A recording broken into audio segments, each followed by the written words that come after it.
በጣም መወዳት መቼም አለ አይደል ልክ እንደ እናት እንደ አባት የተወለድኩባት ስፔሲፊክ ቦታ ጎንደር እብናት የምትባል ወረዳ አለች። የማር ሀገር ነች። ሰውም ማር ነው። በጣም ፍቅር ያውቃል፣ ጨዋታ ያውቃል።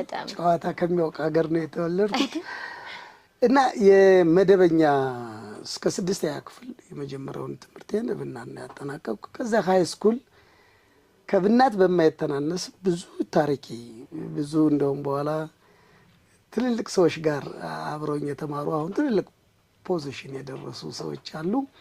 ስለነሱም ትንሽ ማለት አይቀርም እና አዲስ ዘመን አውራጃው እንግዲህ አዲስ ዘመን ደግሞ በጣም ትልልቅ የጥበብ ሰዎች እንደነ ትልቁ ጠበብትና አበበ ብርሃኔ ዜማና የግጥም ደራሲው ብዙ አሉ። በቃ ለናሰፉ ደባልቄ የወጡበት ሀገር ለትምህርት ብዬ ሄጄ ጥበብም እንግዲህ እዛ ብዙ ሰርቻለሁ። የት? ጎንደር አዲስ ዘመን የአውራጃ የእግር ኳስ ተጫዋች።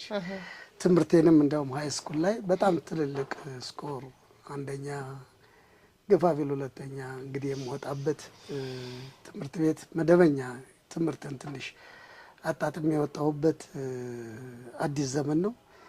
ከዛ ጎጃም ባህር ዳር 12ኛ ክፍል ታላቅ ወንድሜ አሰፋ ገዛኝ እሱ በደንብ ለዩኒቨርሲቲ ሊያዘጋጀኝ ስለፈለገ ለ6 ወር ያህል ባህር ዳር ነው 12ኛ ክፍል ጣና ሐይቅ ቤት የተማርኩ።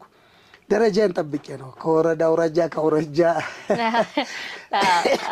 ስቴፕ ባይ ስቴፕ ነው የመጡት እና ከዛ 5 ኪሎ ኢንጂነሪንግ ዲፓርትመንት በኤሌክትሪካል ኢንጂነሪንግ 5 ዓመት